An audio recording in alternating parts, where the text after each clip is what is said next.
As the attention surrounding Jeffrey Dahmer continues to grow following the release of the Netflix true crime limited series, Dahmer, Monster, The Jeffrey Dahmer Story, he is the subject of the new docuseries, Conversations with a Killer, The Jeffrey Dahmer Tapes, which offers additional perspectives on the serial killer's murders. One of them is Wendy Patrickus, who was a young attorney when she was tasked with spending over 30 hours with Dahmer, interviewing him about his life and crimes.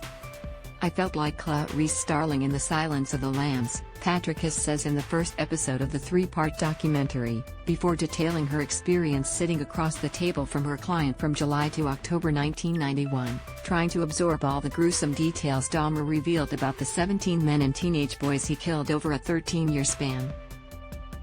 In order to get all the information that she got out of him, Patrickus says she had to convince him that I'm not somebody sitting here judging him. In fact, she had to build a trust with him so that he felt comfortable opening up to her for as long as he did.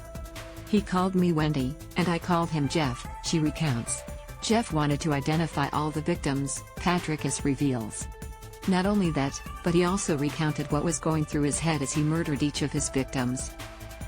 "And at times, that was more than I could stand," she says of hearing the specifics around how he killed them. She adds, "I was flabbergasted." Those previously unheard recordings are at the center of the docuseries from director Joe Berlinger, who explained to ET why he wanted to feature the lawyer on camera.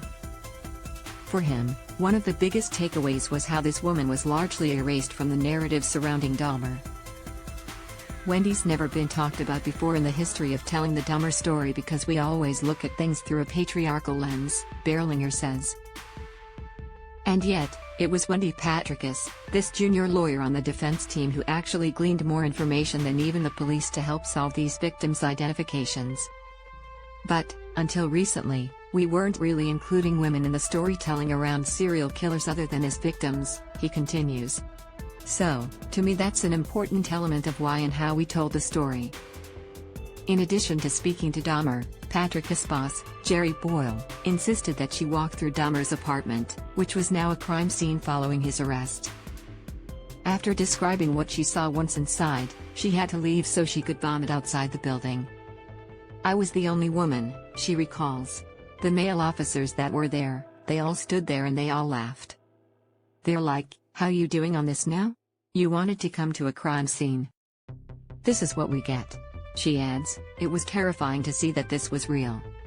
Later, when she saw the Polaroids that Dahmer took of his victims' mutilated bodies, Patrickus says everything took on a whole new scope for her.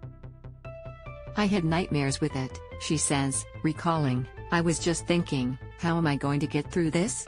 I don't have anybody to talk to about it."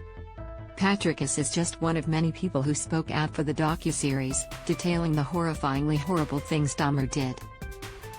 Berlinger says that while he didn't have trouble convincing most people to go on camera, Wendy was a little reluctant. But once she did, she was able to demonstrate just how evil Dahmer was. "Was it hard for me to listen to all this stuff? It always is. It's always painful," Berlinger says of sitting down with a lawyer as well as the other people who participated in the docuseries. Conversations with a Killer, The Jeffrey Dahmer Tapes is now streaming on Netflix.